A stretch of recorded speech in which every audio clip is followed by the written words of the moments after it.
तो एक बार फिर से जरा मुझे रुचिका समझाइए, जब इनकम टैक्स स्लैब्स के हिसाब से 8 से 12 लाख तक 10% टैक्स देना है, तो फिर ये 12,75,000 टैक्स फ्री कैसे हुआ? देखिए 75,000 जो है वो एडिशनल स्टैंडर्ड डिडक्शन है जो हमें मिलेगी। ओके।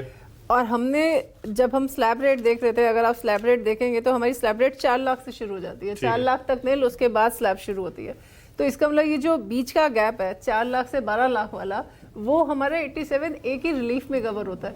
जैसे पहले 87A की रिलीफ मिलती थी तो हमारा स्लैब तो 3 लाख से शुरू होता था, मगर हमारा एग्जाम्प्ट लिमिट थी वो 7,75,000 रुपए की थी। राइट।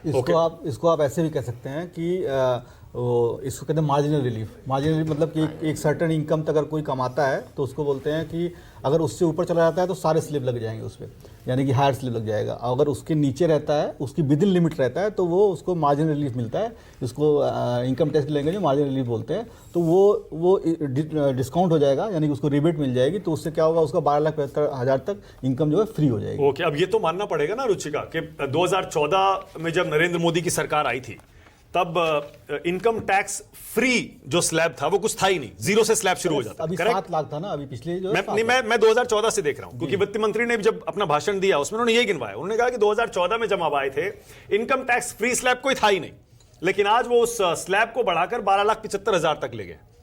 डेफिनेटली। तो ये क्या उस समय वो एग्जेप्शन नहीं था क्या? हमारा 2.5 लाख तब भी था। मतलब अगर आप देखेंगे ना तो कोई स्लैब में जो 3 लाख का 4 लाख किया गया, बाकी कोई ऐसा वो बाकी स्ट्रक्चर वही जो पहले था। अब इसको ऐसे पर इनकम टैक्स फ्री कितना था? 2.5 लाख तक की इनकम एग्जेम्प्ट थी पहले, 2.5 से फिर 3 हुई, अब 3 से वो बढ़ के 4 हो गई। मतलब एक्चुअल इनकम अगर देखा जाए स्लैब के हिसाब से तो वो केवल 1 लाख बढ़ाया गया है, 3 का 4 किया गया। बट इसका जो इफेक्टिव जो कैलकुलेशन बन रहा है, जो इन्होंने स्लैब चेंज किया, ये 5, 10, 15 वाला जो ये 4 लाख का जो गैप दिया है, तो इसकी वजह से ये पूरा 12 लाख तक का एग्जाम्पशन जा रहा है। 12 लाख तक का एग्जाम्पशन है। तो आप समझ गए होंगे कि 12 लाख रुपए तक आपको अब अपनी सालाना इनकम पर कोई टैक्स नहीं देना है, जीरो टैक्स। अगर आप महीने में 1 लाख तक कमाते हैं तो आपको कोई इनकम टैक्स नहीं देना। जाहिर है आमतौर पर मिडिल क्लास, क्योंकि आप तो ऐसे अपने क्लाइंट से डील करते होंगे, जब उनको टैक्स में रिलीफ मिलता है तो वो ये पैसा कहां खर्च करना पसंद करते हैं?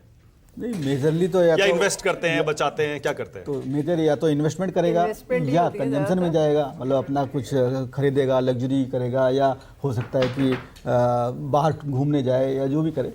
आप इसको इस तरह से समझिए, हम अगर प्रोडक्शन कर रहे हैं, अगर मैन्युफैक्चरिंग सेक्टर को बूस्ट करते हैं, तो हमारा एक्सपोर्ट जो है जियोपॉलिटिकल रीजंस की वजह से उतना एक्सपैंड नहीं कर रहा। तो इसका मतलब ये है कि मुझे डोमेस्टिक कंजम्पशन बढ़ानी पड़ेगी। मुझे डोमेस्टिक कंजम्पशन बढ़ाने के लिए कैश इन हैंड देना पड़ेगा लोगों को। और शायद एक सही जरिया है ये कैश इन हैंड देने का लोगों को, जिससे उनकी परचेजिंग पावर बढ़ेगी। परचेजिंग पावर मतलब मार्केट पे फिर चर्न करेगा पैसा। राइट। अब कुंडू साहब देखिए ना, 6.3% की जीडीपी हमारी ग्रोथ रेट आ गई है, पिछली बार 8 से भी ऊपर थी, और अगले साल का जो प्रोजेक्शन है वो 6.4 से 6.8 के बीच है शायद।